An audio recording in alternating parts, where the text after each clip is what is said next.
mbarikiwe sana, nimeona mpaka huko nyuma. Tunamshukuru Mwenyezi Mungu sana kwa sababu ya sabato hii ya leo.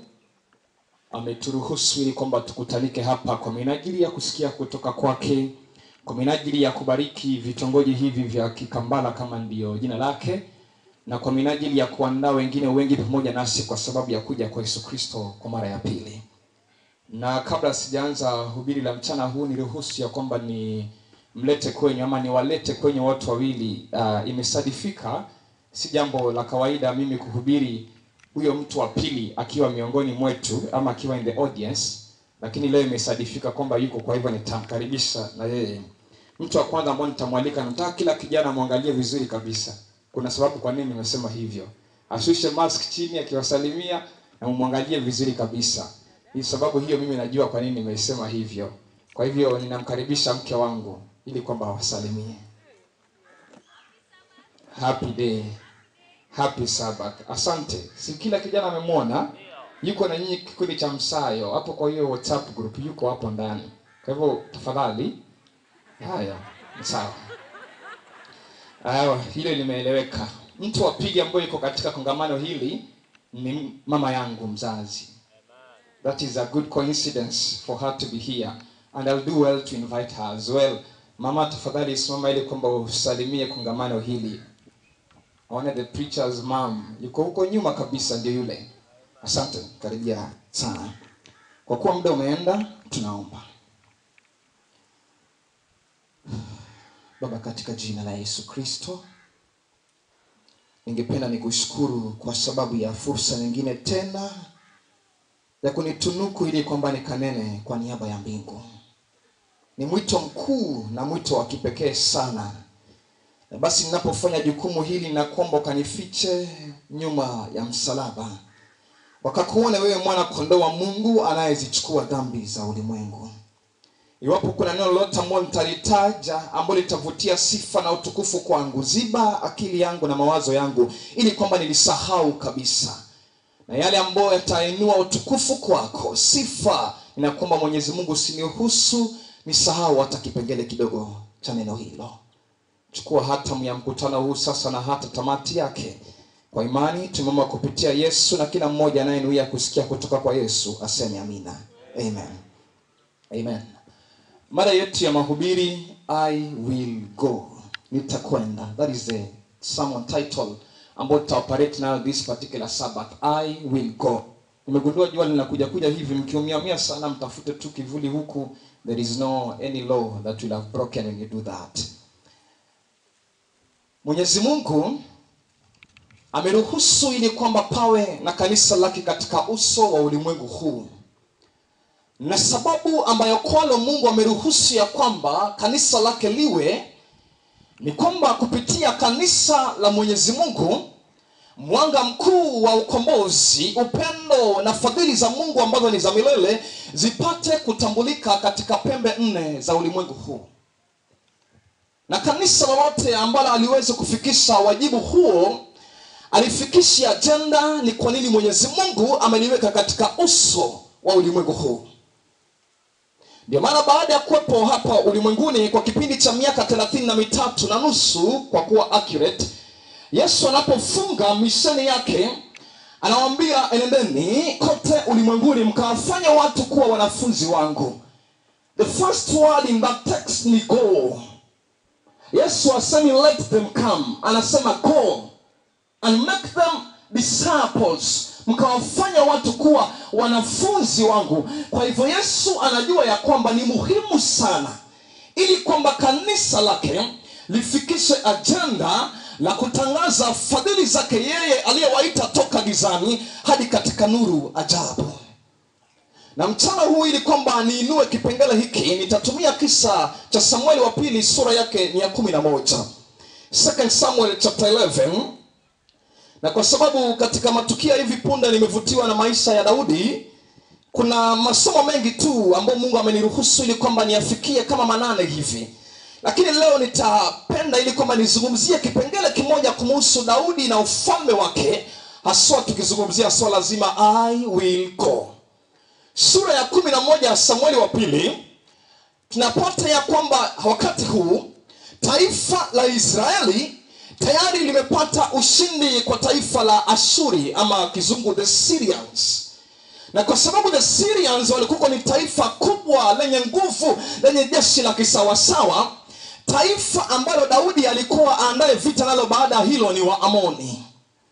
Daudi akaona kwamba the Ammonites are a small nation with a small war or with a small battle men. Akaona kana kwamba hii ni mboga tu, ni kazi rahisi, si lazima nitoke nikapigane nao.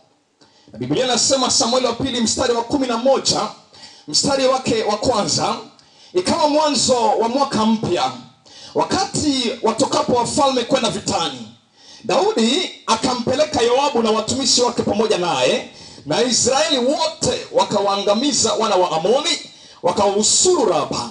Lakini Daudi mwenyewe akakaa Yerusalemu kwa sababu ya ujasiri aliyokuwa nao, ya kwamba hili ni taifa dogo, vita vingine vyote nimeviongoza na tumevishinda, but this is just a little nation. Kwa hivyo kitu nitafanya, I won't go in person.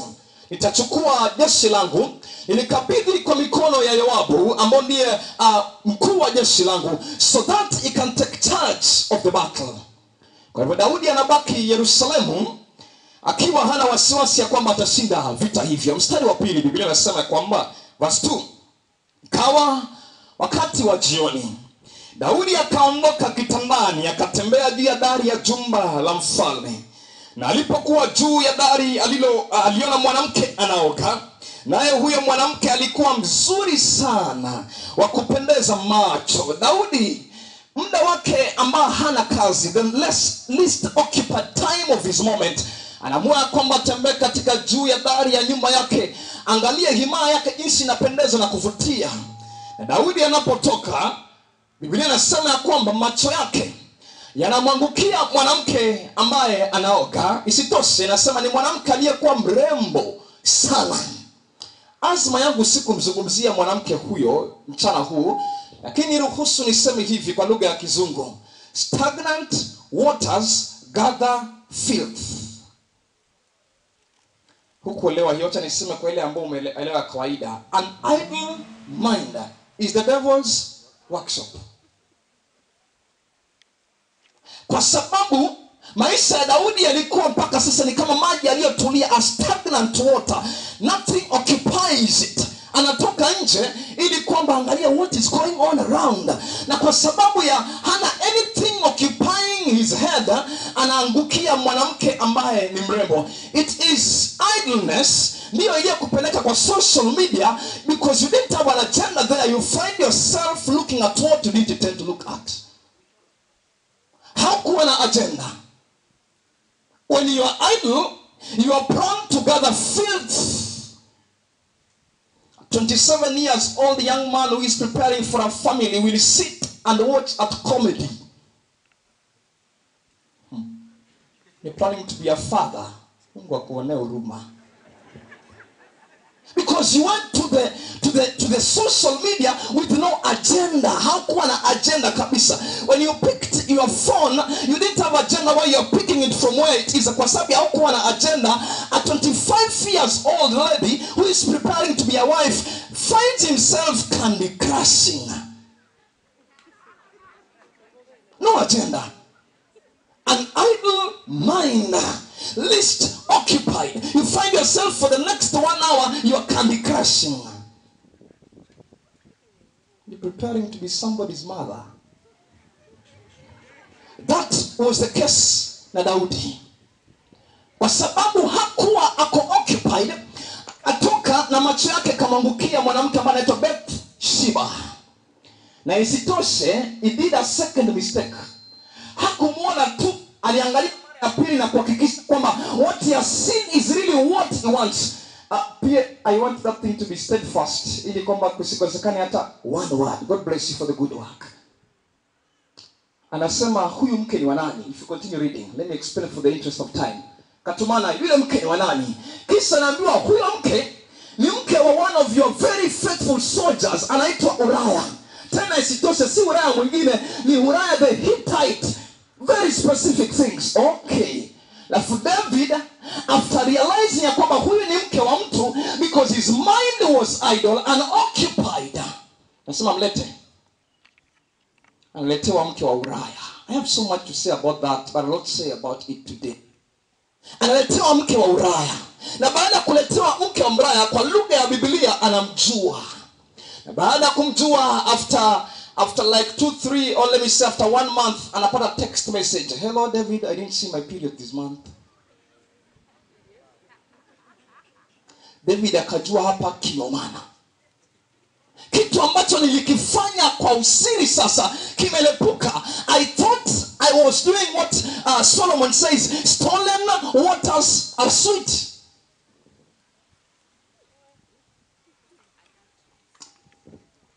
David alipogundua ya kwamba kimeumana, he was a soldier. Unajua battlemen think so quickly. Wanafikiria haraka sana. Kafikiria, what do I do? Ili kwamba nisaidia this particular situation, nitafanya nini? Now follow me closely. I'm not nearing the gist of my message. Akafikiria ni kitu gani ambacho nitakifanya sasa. Maana kimeumana. By the way, David alikuwa na options nyingi sana. Options nyingi. Lakini option aliyoichagua unto David. Kasema, katuma barua kwa Yoab vitani. Send me Uriah very quickly. Alifikiria that is the best thing. Manake he had the option of killing Bathsheba. Alikuwa na option ya kumframe Bathsheba na mwanamume mwingine Israeli. But akasema no, send me Uriah. Alitumia Uriah mbio sana aje hapa kwangu. Uriah katumwa. Now follow me the Bible. Chapter 11 verse 6 if I'm not wrong. Chapter 11 verse 6 of the book of 1 Biblia inasema hivi, mstari wa 6. Ndipo Daudi akampeleka kwa Yoabu akisema, unipelekee Uria Mhiti. Naye Yoabu akampeleka Uria kwa Daudi. Verse 7. Uria alipomwendea Daudi, Daudi alimuuliza habari ya Yoabu na habari za watu, habari za vita. Daudi akamwambia Uria, haya, shuka nyumbani kwako, ukanawe miguu yako. Basi Uria akatoka katika nyumba ya mfalme, na tunu ya vyakula ikamfuata iliyotoka kwa mfalme. David is trying to play safe ili kwamba afiche aibu yake. In secret sin. Let me say that by passing. I'm cautious. I'm digressing. There is a danger of secret sin. Nah? Secret sin inaharibu your public missions. Secret sin inakufanya na kuwa Mkristo ambao ni Mkristo lakini in real sense you're not wise because it's not secret in the real sense. You may have pulled the curtains. Labda ulifunga milango lakini ulisahau. The Bible says the eyes of the Lord are moving to and fro katika ulimwengu ikiangalia, is there any faithful person on the earth? There is no secret sin. Mommy may not know about it. Babako huenda asijue. Vijana wakusanyika pamoja wakichagua who is the spiritual leader, wenda kukupigia kura wewe. But you really know you're struggling with a secret sin. It's not secret. We need just to surrender it to Jesus. Come on, praise God. You need to surrender it to Jesus Christ. Ili kwamba kusaidia kwamba you can overcome it. You don't need to be in bondage ya kwamba unaishi maisha yako kana kama mtu amekufunga. Surrender. Surrender because I said there is power, working power in the blood of the Lamb. Come on, praise God. You need to surrender it to Him. Surrender it to Him. If you're listening to me this afternoon and you're cherishing a secret sin in the name of the man of Calvary, surrender it. Alafu Daudi anasema, njoo, nataka uende kwako. The Bible says, ukaoshe miguu. You know, unajua kule kitambo, tukitoka safari, we didn't have closed shoes as to do. They were doing open stuff. Kwa hivyo vumbi limempiga miguu kisawasawa. It was the work ya mtumwa wake ndani ya nyumba, ili aje hakikishe kwamba amemtawadha miguu. But in this scenario, kwa sababu huyu ni mume ambaye amekuwa away from home kwa muda mrefu, David expects ya kwamba mke wake amkaribishe nyumbani anaporudi. Kwa hivyo anajua kwamba the wife will welcome him back home. You know, sometimes I move for missions left, right and center for 1 or 2 or so weeks. And you spend the entire week. But the joy that comes into your heart when you realize that the week is finishing and you're going back home to meet somebody whom you love, it's a special joy. So anamtuma nyumbani. Na before he reaches, anatuma chakula mbele yake.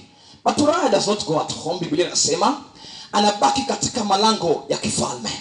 Anasalia pale. Na ujumbe unamfikia Daudi. Now there is why we are going to get our key text. ujumbe unamfikia Daudi kwamba unajua nini? Uraya hakuenda kwake jana. Wao nafikiri kwamba alienda, hakuenda huko, hakulala huko. Then the Bible records in verses 10 for the interest of time. Verses 10. Watu walipomwambia Daudi ya kwamba Uraya hakushuka nyumbani kwake, Daudi akamwambia Uraya, je, hukutoka safarini? Mbona hukushuka nyumbani kwako? Now listen to the answer of Uraya. Naye Uraya, ama Uria ukipenda, akamwambia Daudi, sanduku na Israeli na Yuda wanakaa vibandani, na bwana wangu Yoabu na watumishi wa bwana wangu wamepiga kambi waziwazi uwandani. Nami niende nyumbani kwangu kula na kunywa na kulala na mke wangu isivyo, na kama roho yako isivyo, mimi sitafanya jambo hili. This is a patriot. Huyu ni mzalendo ambao amejitolea kwamba ni lazima nitapigania nchi yangu liwe na liwalo. Anamuuliza Daudi, sikia Daudi, jeshi la Israeli nimeliacha kambini. Hawalali katika majumba yao ya kupendeza, hawalali na wake wao, lakini mimi hivi eti uniite Daudi niende kwangu nilale na mke wangu ninywe na vita vinapigwa nje? Siwezi kufanya hivyo Daudi. I can't do that. The Bible records ya kwamba Daudi anamjaribu siku ya pili, to an extent anampatia pombe, but Uriah still maintains his position. Haregei kwenda kulala kwake. That was the position of Uriah. So David thinks of plan number 2. Nasema I have to think quickly. Anachukua karatasi, anachukua kalamu, andika, dear Job, kindly mweke Uriah mbele ya vita, mahali ambapo kuna vita vikali sana, alafu retreat, alafu ana assign the chief commander of the armed forces of Israel, David. Anampatia Uriah barua apeleke kwa Joab. The Bible records Joab does that na Uriah anakufa. Now this afternoon, young people na old ambao wako hapa, ningependa kuzungumzia vitu vinne tu kisha niombe nitoke hapa. Only 4 things. I want to speak about the impending conflict that we have. I want to speak on the Uriah's principle of war. I want to speak of the risk involved in taking that particular principle of Uriah. Then finally, I want to speak about the worthiness of taking that risk. Remember our sermon title is I Will Go. Now why are you supposed to go? The book of Revelation chapter 12, kitabu cha Ufunuo sura ya 12, mstari wake wa 12, miaka 6,000 iliyopita, 6,000 years ago, more than, kulisikika sauti kutoka mbinguni ikisema maneno yafuatayo. Ufunuo ni wa Yohana 12, mstari wake ni ule wa 12. Nasoma kwa neema zake Mwenyezi Mungu. Inaandika hivi: kwa hiyo shangilieni enyi mbingu, nanyi mkao humo. Alafu anasema ole wa nchi na bahari. Shangilieni mbinguni na wale ambao wanapatikana mbinguni. Alafu anasema ole wa nchi na bahari. Kwa nini? Alafu anasema kwa maana yule ibilisi ameshuka kwenyu mwenye ghadhabu nyingi, akijua ya kwamba ana wakati kiasi gani? Mchache tu. We are in the great controversy. Mambo yote ambayo tunayafundisha kama Waadventista ya Sabato yamefungamanishwa katika jalada ambalo linaitwa pambano kuu. Tuko katika pambano kuu na shetani analifahamu hilo.